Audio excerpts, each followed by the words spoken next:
Hundreds of interviews ఇచ్చిండ్రు కాబట్టి tense of interviews కొద్దిగా తక్కువే ఇచ్చినాము కాబట్టి మా ఛానల్ ఉంది కాబట్టి స్టోరీస్ ఎక్కువ చెప్పిన అంటే లైక్ 300+ స్టోరీస్. అండ్ మీరు ఇంట్రడ్యూస్ చేసినట్టు మోటివేషనల్ స్పీకర్ అనే introduction I don't know how it came. నేను ఎక్కడ నా బయోలో కానీ ఇన్స్టాగ్రామ్లో కానీ నేను మాట్లాడుతూ కానీ ఎప్పుడు కూడా లైఫ్ కోచ్ అని మోటివేషనల్ స్పీకర్ అని నేను ఎప్పుడు అనౌన్స్ చేయలేదు. నేను అసలు మోటివేట్ కూడా చేయలేదు. అంటే ఫ్రమ్ నోవేర్ ఈ నేమ్ పాప్ అవుట్ అయింది. ఇనీషియల్గానే అయ్యింది. ఫస్ట్లో డినై చేసేవాడిని చాలా ఇంటర్వ్యూస్లో.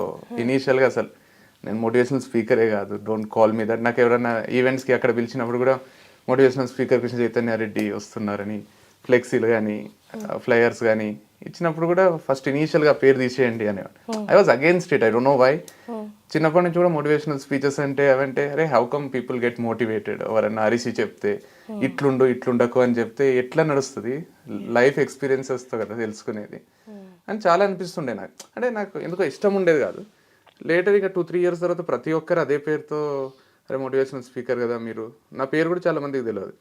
ఎక్కడైనా కలిసినప్పుడు కూడా బయట అన్న నువ్వు మోటివేషన్ ఇస్తావు కదా, అన్న మోటివేషనల్ స్పీకర్ అని చూడరు.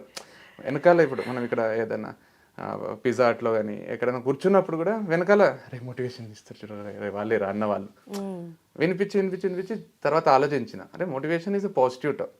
If someone is getting motivated it's okay కదా, ఎందుకు దాన్ని అంత అఫెండ్ కావాలి దానికి, పోనీ ఉండని ఏం చేద్దాం అన్నట్టు వదిలేసినా. కానీ ఏమో నాకు నిజంగా కూడా అంటే మోటివేషన్ ఇవ్వాలని ఛానల్ స్టార్ట్ చేయలేదు.